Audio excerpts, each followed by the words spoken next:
Hey everyone, and welcome to Mini Scroll, the daily internet culture podcast bringing you the biggest stories from social media, the creator economy, and the digital space every Monday through Thursday. My name is Annabelle, and I'm the deputy editor of youth digital media brand Centennial World, and I am now your Mini Scroll host every Wednesday.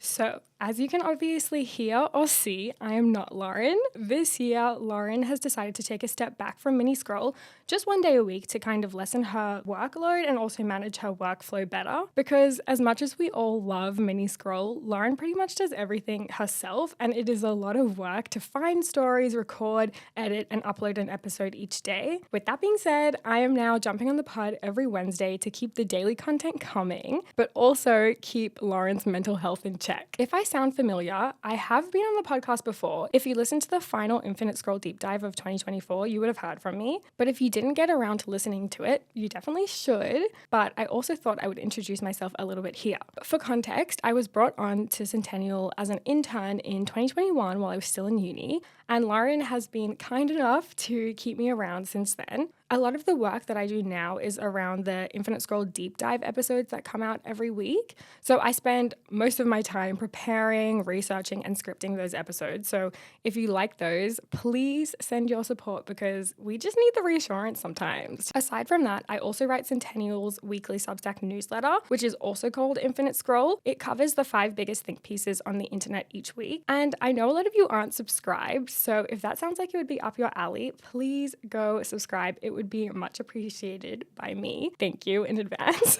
As far as internet culture goes, I have always been seriously invested in pop culture and the digital space. I think it's a really important area to take seriously because I feel like you can tell a lot about the general mood of society based on the content that is trending and the content that's popular. Even though this area is kind of seen stereotypically as an unimportant and frivolous interest, I think we need to treat it and analyze it with the gravity it deserves. So I'm definitely happy to be contributing to this through Mini every week. On my episodes, we did think we would mix things up a bit. We will be keeping the structure that you guys have all come to love over the past year. But since we got such positive feedback last year whenever we covered specific trends, we thought that my episode would focus a little bit more on the techie side of things and maybe a bit more industry and trend-based stuff. I'm not opposed to venturing into political territory. If that is interesting to you guys, definitely let us know, because the crossover between politics and pop culture is probably one of my favorite things, so I would definitely be down. Now that that is all out of the way, I am super excited to be here, but please bear with me as I'm getting used to the front of camera and on the mic experience. This isn't something that I've done before, but I'm really excited and I know I have big shoes to fill, so I hope I can do Lauren justice. With all that, I do have a couple of stories to share, some of which that happened over our break,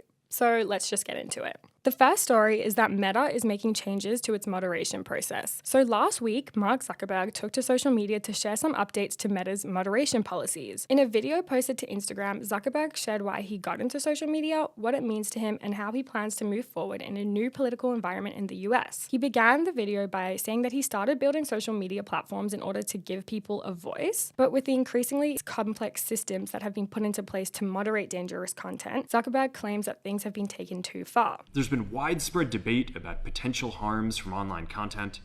Governments and legacy media have pushed to censor more and more. A lot of this is clearly political, but there's also a lot of legitimately bad stuff out there. Drugs, terrorism, child exploitation. These are things that we take very seriously, and I want to make sure that we handle responsibly. So we built a lot of complex systems to moderate content. But the problem with complex systems is they make mistakes. Even if they accidentally censor just 1% of posts, that's millions of people. And we've reached a point where it's just too many mistakes and too much censorship. So he did share a couple of the changes that Meta is introducing. I took this from a Threads post, so I'll just read it to you now. The first change is that Meta will be replacing fact checkers with community notes starting in the US, and this is obviously following the approach of X. The next change is that Meta will be simplifying content policies and remove restrictions on topics like immigration and gender that are, quote, out of touch with mainstream discourse. The next change is that the company will be changing how they enforce policies to remove the vast majority of censorship mistakes by focusing filters on tackling illegal and high-severity violations. Next, Meta will be bringing back civic content. Over the past few years, there's been a lot of discourse around Meta scaling back its political content, specifically around threads. The next one is that Meta will be moving their trust and safety and content moderation teams out of California and our US content review to Texas. Quote, this will help remove the concern that biased employees are overly censoring content. Interestingly, Meta's choice to relocate its content moderation team to Texas actually comes off the heel of Elon Musk moving X's team to the state. It is worth noting that his move was partially due to laws passed by California, in particular, one that prevented schools from forcing staff to tell anyone, including parents, information about a child's gender identity. These changes are quite interesting because obviously freedom of expression is definitely a huge issue on social media. I'm sure we've all seen cases where certain topics tend to get suppressed online. Even though that might be the case, moderation is really important, especially when you have adults sharing spaces with children. Honestly, this tends to fall on the platform because the legal system is super behind the digital space and government agencies often move slowly. So it makes sense that the platform themselves have to institute these moderation policies. These changes are obviously super timely given that the US is about to enter a second Trump presidency. During his first term, there was quite a big focus on censorship and free speech in the digital world, even if that did mean protecting hate speech. I mean, Trump even made his own social media platform and I think signed an executive order about preventing online censorship from memory. But it feels like Meta's changes are all about aligning with the current political zeitgeist in the US, whether they're opportunistic or the genuine beliefs of the company. I think it's too early to tell. But either way, with Meta following in the footsteps of X in terms of moderation, which has become a bit of a haven for discriminatory rhetoric, I'm not sure these changes are a good sign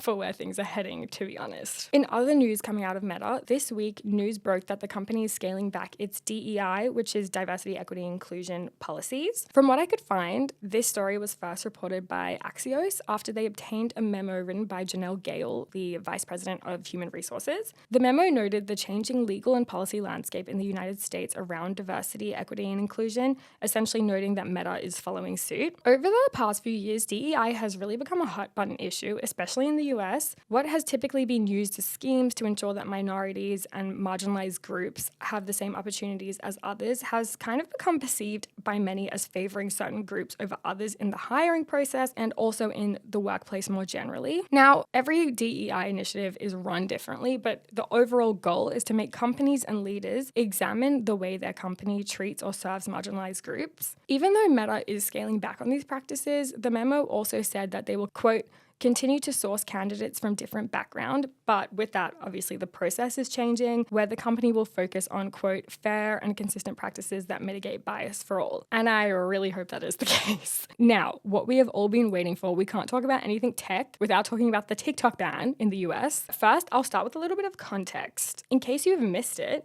TikTok is facing a nationwide ban in the United States after a bill was signed into law in April last year, which essentially required ByteDance, TikTok's Chinese-owned parent company, to divest from the platform or face a ban. The deadline for the sale is January 19, so we are really getting close to that, and it is also just one day before President Biden's term ends. We did touch on this in our final Infinite Scroll episode last year, but since then, there have been a couple updates, one of which is that the Supreme Court heard oral arguments about the case on January 10, and much of the reporting around it has characterized the Supreme Court's reception to TikTok as quote-unquote frosty. We definitely don't need to get into the nitty-gritty of the hearing, but the Supreme Court justices heard from representatives from TikTok, creators, and of course the Federal Justice Department, but I'll give you a little bit of a summary of each side's arguments. The company and TikTok users and creators are essentially arguing that the ban violates Americans' First Amendment rights and free speech. Meanwhile, the Biden administration contends that the law is essential for national security due to ByteDance's Chinese ownership. Trump has also jumped in on the situation, as he so often does, and he filed a brief at the end of last year saying that the court should hold off on the decision, claiming that he could maybe broker a deal once he's in office. As for where it's going to go, many experts and journalists seem to be heading in the direction that the Supreme Court justices will side with the ban, but obviously this is all super unprecedented and no one really knows what's going to happen. I wouldn't be surprised if the Supreme Court kind of holds off from issuing an opinion on the ban itself and maybe just prolongs the whole process. It is kind of insane that this is all happening right before a new presidential administration administration enters the White House. But who knows? I am definitely keeping tabs on this, and we will keep you updated as Mini Scroll does. Obviously, with the concern around the ban, that has left users and creators on TikTok spiraling, including many of whom aren't even based in the United States. I don't know about you, but over the past few days, my whole TikTok For You page has been filled with creators making videos, almost issuing eulogies for the platform, and of course encouraging their viewers to follow them to other platforms like Instagram. I think this is all super interesting because, like we've said before, if the ban does end up happening, it's unlikely to affect internet culture and how information is circulated online immediately. It will probably impact creators quicker because brands are not going to be willing to sink money into a platform that has been banned. That all being said, users are now talking about which app to migrate to, and a few popular ones have started circulating. The most frequent one I have seen on my For You page is RedNote, which is ironically also a Chinese-owned app. I kind of think this is intentional because users seem to be joining in spite of the US government's decisions. I've been seeing it likened to Instagram, given that it was reportedly made with a lifestyle focus. And honestly, every video I've seen of people using RedNote, they seem to be having a great time. Apart from RedNote, Neptune seems to be another popular suggestion. It's currently in beta, but according to videos on TikTok, it does seem to have a similar function to the For You page, where there are options to toggle the algorithm that you see. As far as whether people will actually move to these apps, I'm kind of expecting users to stay on TikTok as long as they can, much like what we have seen with X and the push to move to Blue Sky. While there may be bursts of users moving across, it is so hard to cultivate the same feeling on another app. As for what we can expect in a post-TikTok era, I think India is a really interesting example to look to here because they banned the app in 2020. Now, obviously, India and the US are completely different political and cultural environments, but I did see a creator on TikTok, I didn't write down her name, but I will insert the video, talk about how internet culture operates in India ever since the ban was instituted. And she said that YouTube and podcasts have become the major source of discourse and discussion. Nobody is making videos longer than like a minute 30 seconds or 2 minutes max in India. People aren't really even on Instagram here either. Everyone spends all their time on YouTube.